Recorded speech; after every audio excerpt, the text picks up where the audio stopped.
예, 안녕하세요. 한국전자통신연구원의 최미란입니다. 오늘 언어지능 기술 표준화 현황에 대해서 말씀을 드리겠습니다. 예, 그래서 사실은 JTC1 그 SC35에 대해서 주로 말씀을 드려야 되는데 실제로는 세 가지 전체에 대해서 말씀을 드리겠습니다. 그래서 추가로 ITUT, 스터디 그룹 16, 그다음에 Q24 그 휴먼 팩터스에 관련된 내용도 말씀을 드리고 그다음에 사실 표준화 그룹인 엠파이에서 진행되고 있는 언어지능 관련된 표준화 현황도 같이 말씀을 드리겠습니다. 예, 그래서 이런 내용들을 표준화 현황을 위주로 해서 발표를 드릴 거고요.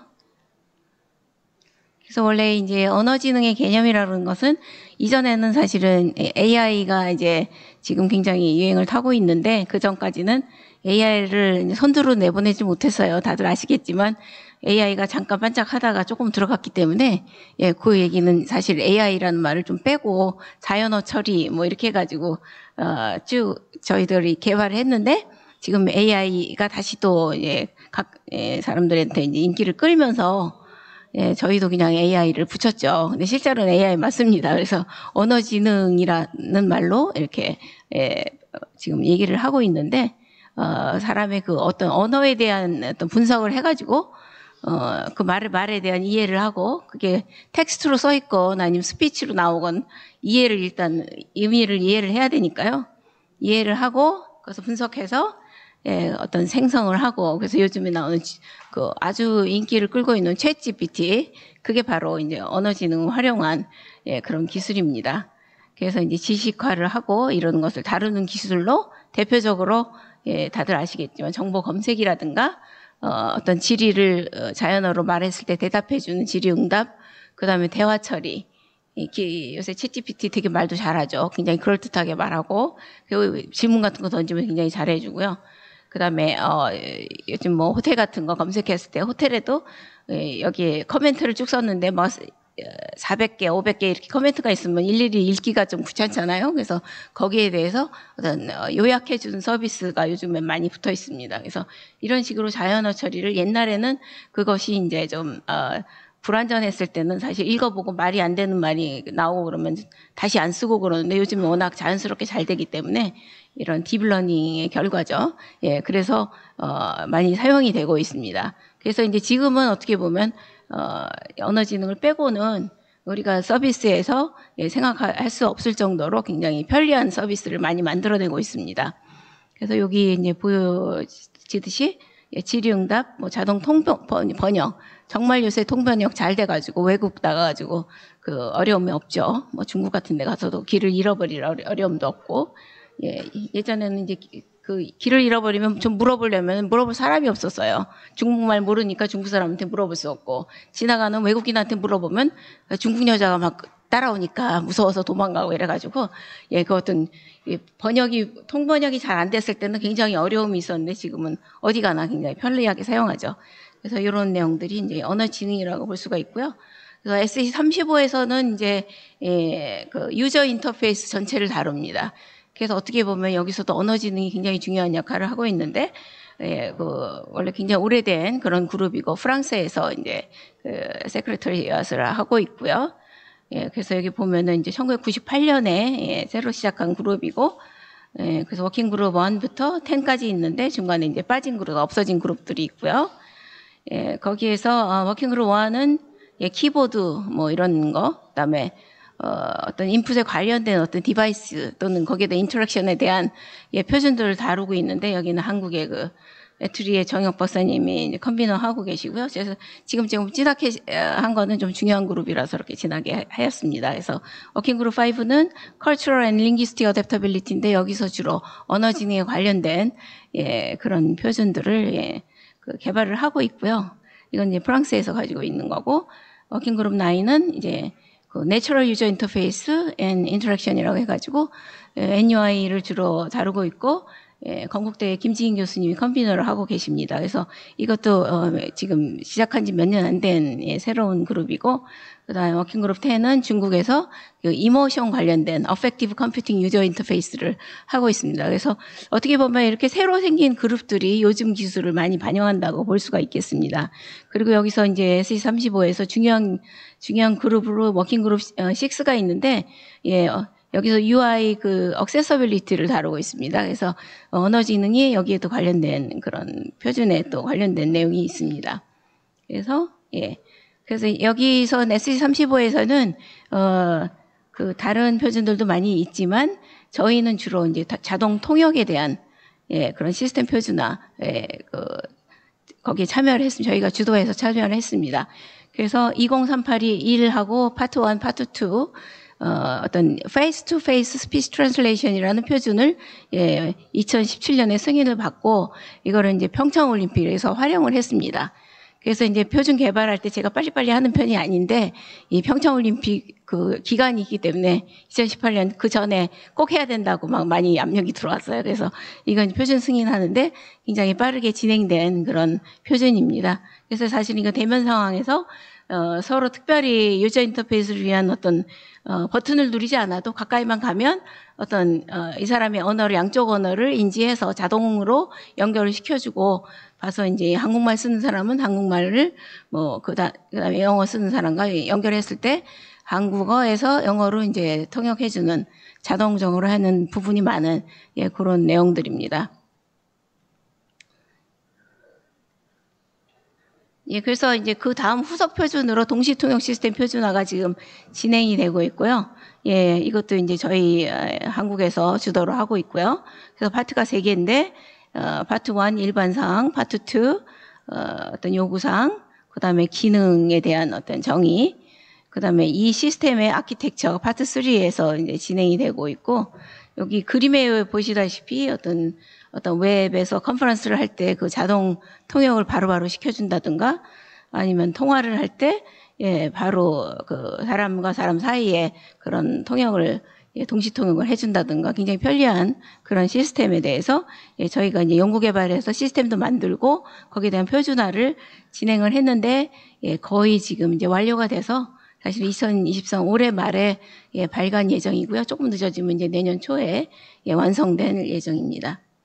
그래서 이런 2가지 표준화를 이제 소개를 드렸고, 그리고 이 그룹에서 또 관련된 걸로 그 easy to read라는 거, 이 텍스트를 좀 쉽게 써가지고 그 인지적으로 조금 어려운 사람들을 위해서 그걸 단순화시키는 그런 표준도 있습니다. 그건 이제 접근성 표준화 관련이 있는 건데요. 그래서 사실은 우리나라 표준에 아마 TTA는 아직 그게 없다고 생각이 되는데 그런 것도 어떻게 보면 노인이라든가 아니면 어떤 인지적으로 좀 어려운 사람들을 위해서 좋은 표준이라고 생각되고, 그거 말고도 중국에서 개발한 어떤 듀플렉스 그 스피치 인터랙션이라는 것이 있습니다. 그래서 어떤 상호 그 대화 시스템 비슷한 것인데 거기에 대한 표준도 있고, 그래서 여기에서는 이런 언어지능 관련된 표준들이 이제 계속 나오고 있습니다. 그 다음으로는 이제 ITUT 쪽에 스타디그룹 16에서는 이제 멀티미디어 쪽을 하고 있는데요.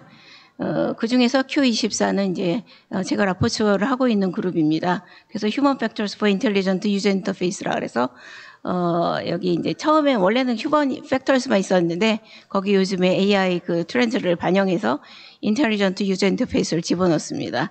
그래서 여기서도 역시 언어 진행에 관련된 많은 표준들이 개발이 되고 있고요.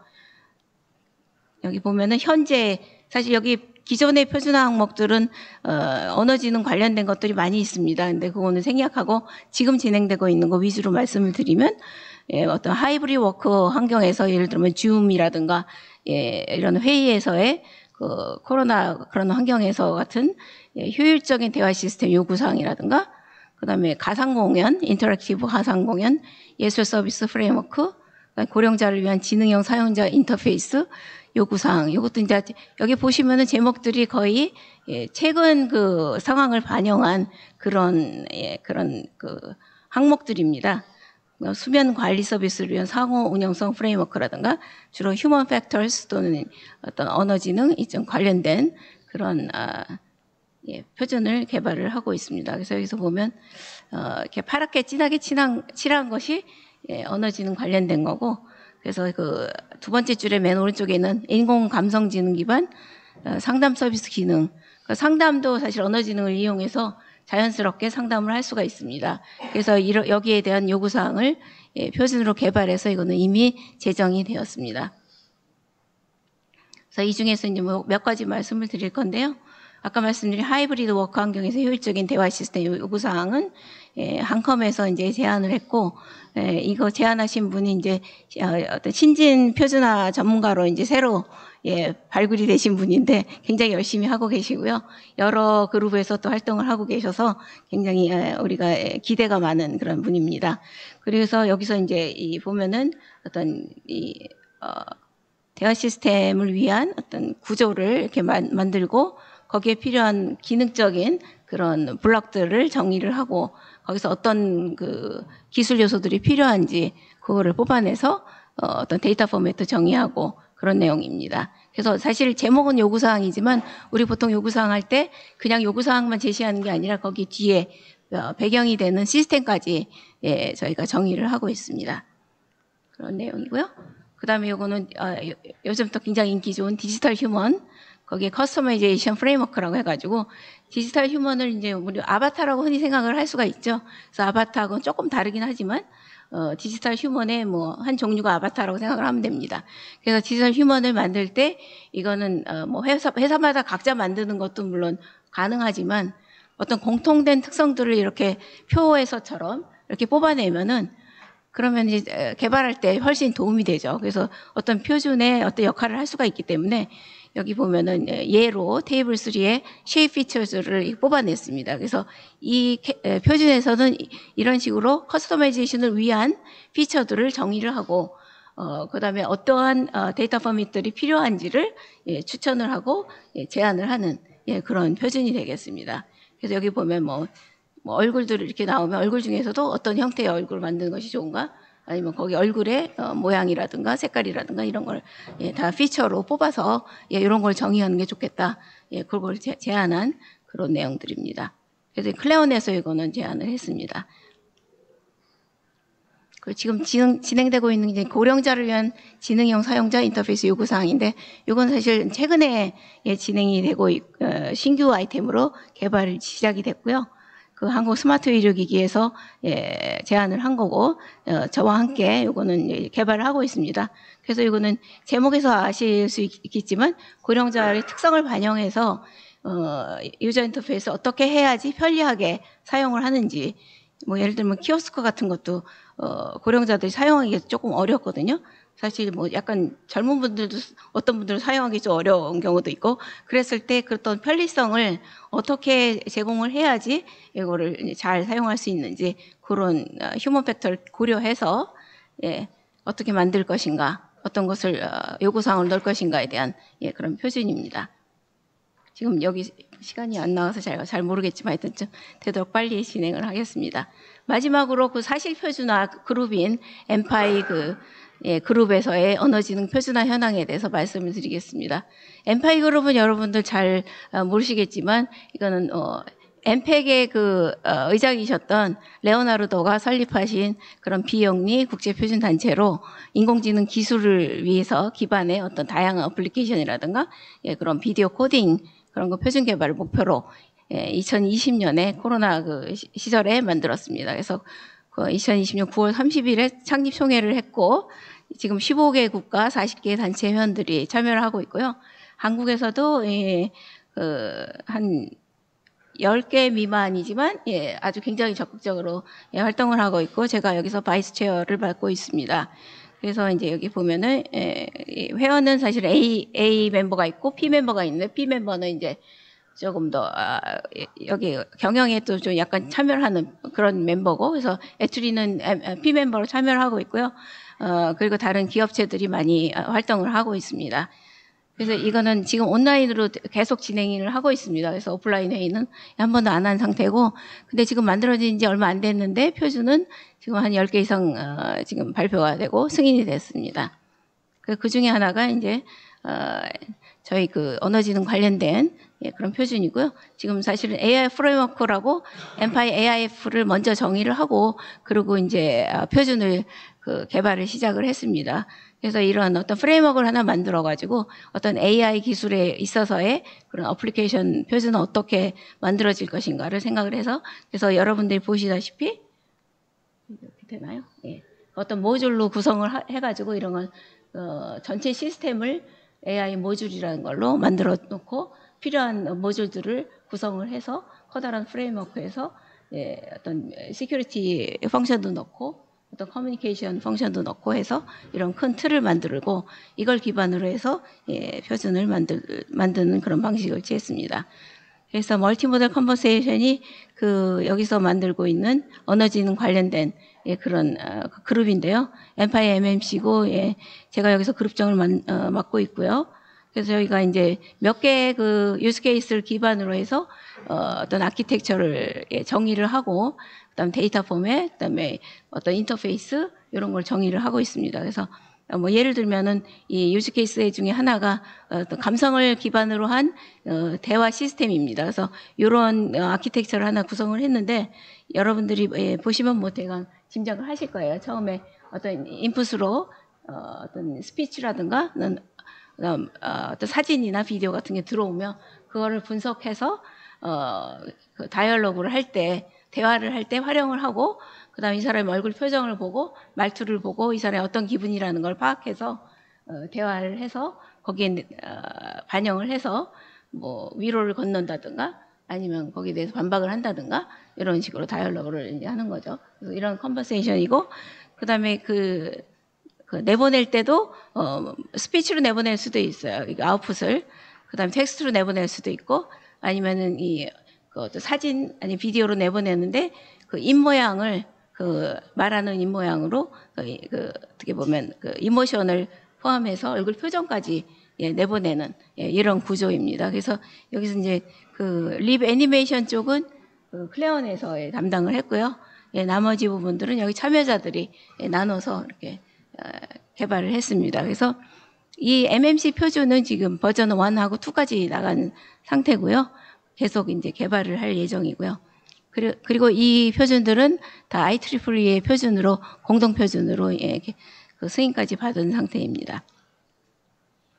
이건 또 하나의 예로 멀티모달 퀘스천 앤서링 그래서 질의응답에서도 역시 예, 멀티모달로 요즘에는 사진을 보고 이 도구가 뭐냐 물어볼 수도 있고 옛날 같이 뭐 텍스트로만 하는 것이 아니라 예, 다양한 모달로 멀티모달로 하는 그런 질의응답이 되겠습니다. 그다음에 뭐 이건 추가로 이제 버전 2에서 새로 들어간 건데요. 어떤 광경을 보고 이 방에는 여성 남성의 비율이 어떻게 되나 뭐 이런 거를 질문할 수가 있겠죠. 그래서 이런 거를 예, 다루는 그런 예, 어플리케이션 표준이라고 예, 볼 수가 있겠습니다. 그다음에 이거는 아바타 베이스드 비디오 컨퍼런스에서 이렇게 회의를 할 때 사실 줌 회의 같은 거 할 때 자기 얼굴보다는 재미있는 캐릭터를 내보내 가지고 아바타로 쓰는 예, 그런 경우가 있거든요. 그래서 예, 그런 어떤 아키텍처를 이렇게 제안하는 거고 회의를 할 때 어떤 버추얼 세크레터리가 하나 중간에 이렇게 빨간색으로 있죠. 예, 하나 있어가지고 실제 사람의 아바타는 아니지만 예, 어떤 리포트를 생성한다든가 아니면 서로의 의견을 조율해주는 자동적으로 예, 그런 역할을 해주는 예, 그런 구조가 되겠습니다. 그다음에 이건 자율주행 차에서의 언어지능이 어떤 역할을 하는지에 대한 그런 내용이고요. 그래서 뭐 자율주행이니까 뭐 드라이버도 없고 그러니까 차를 불러가지고 차에게 지금 어디를 가고 있는데 다른 데로 좀 방향을 틀어달라 이런 식으로 대화로 편리하게 예, 할 수가 있는 예, 그런 상황을 지금 구현한 것입니다. 예, 그 내용이고요. 그래서 아까 말씀드린 대로 이 엠파이 그룹은 IEEE 표준 개발 그룹과의 협업을 해서 엠파이에서 발간하고 있는 표준 전부 다 IEEE 표준으로 같이 발간을 하고 있습니다. 지금 좀 인기가 좋은 거라서 제가 그냥 써놨는데 아바타 레프레젠테이션 애니메이션이라 해서 저희는 엠파이 아라라고 부르는데 주로 아바타 그다음에 디지털 휴먼에 관한 그런 표준인데 여기는 예, 한국에서는 클레온이 참여를 하고 있습니다. 여기 어떤 영화를 통해서 굉장히 유명해진 거죠. 아바타는 것이. 그래서 뭐 타입 오브 아바타에서 실제로 아바타는 누구 어떤 사람을 나를 대신한다든가 내 친구를 대신한다든가 하는 그런 거 내용인데 저희가 하다 보니까 아까 말씀드린 버추얼 세크레터리도 역시 아바타로 표현을 할 수 있더라. 그래서 실제로 사람이 없더라도 그건 어떤 디지털 휴먼으로 아바타라고 우리가 볼 수 있겠다. 이렇게 정의를 내렸습니다. 예. 그래서 여기서는 주로 아바타를 어떻게 표현을 하고 아바타의 특성이 어떤 건지 저희가 그걸 정의를 해놓으면 그걸 새로 만들 때 도움이 될 것이다. 그래서 어떤 레퍼런스 표준으로서의 가치를 추구하는 그런 표준이 되겠습니다. 전체적인 아까 보신 건데 그런 내용들이고요. 그래서 이제 그 외에도 많은 그 표준들이 개발이 되고 있는데 최근에 또 새로 이 언어지능 관련된 프로포저를 그 의장이 직접 그거는 프로포저를 했어요. 그래서 이거는 뭐냐면은 아까 그 멀티모달 컨버세이션 경우는 기계와 사람과의 그런 어떤 컨버세이션을 다루고 있는데 이 HMC라는 걸 새로 만들었는데 이거는 휴먼 머신 컨버세이션이라고 해가지고 사실 사람과 그 기계와의 대화뿐만이 아니라 그 많은 아바타들이 있고 그 중에는 사람이 아니면 아바타도 있고 했을 때 그걸 하나하나를 어떻게 휴먼일 수도 있고 머신일 수도 있는데 각각의 대화를 할 수 있는 그런 어떤 환경을 구축을 했습니다. 그래서 이전에 이제 이명헌 대표님이 발표하신 어떤 메타버스 환경에서의 거기에 참여하고 있는 많은 기계나 아바타나 이런 것들이 서로 대화를 할 때는 어떤 형상을 띠고 그럴 때는 어떤 특성을 표준화할 것인가에 대한 그런 어떤 제안을 지금 하고 있습니다. 그래서 지금 초기 단계고요. 여기 이제 많은 분들이 관심을 가지고 있습니다. 그래서 제 발표는 여기까지 하겠습니다. 감사합니다.